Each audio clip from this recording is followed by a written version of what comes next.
The American Autowire factory fit product line consists of thousands of replacement wiring harnesses built to the original General Motors engineering blueprints. Our goal with factory fit parts is to provide plug-and-play replacements for customers wishing to restore their vehicle's wiring to factory new condition.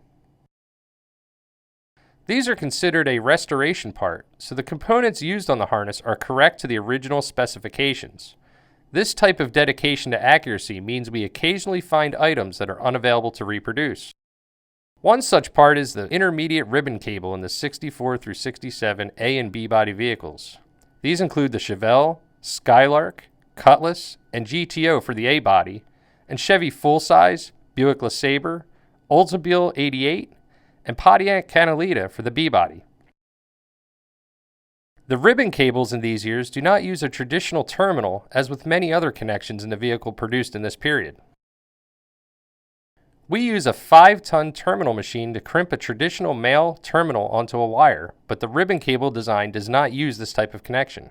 Instead, the molded connector at each end of the cable slides over top of a flat conductor.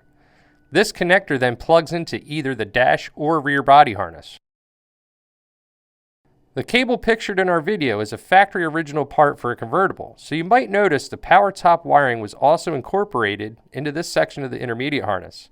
This is typical for convertible vehicles, but the wires are not present for non-convertibles. Our classic update kits replace the ribbon cable with a more traditional wire and terminal connection, so it's not necessary to retain your original parts when installing one of those harnesses. In addition to following us on YouTube, please check us out on Facebook, Car Buff Network, Instagram, and AmericanAutowire.com.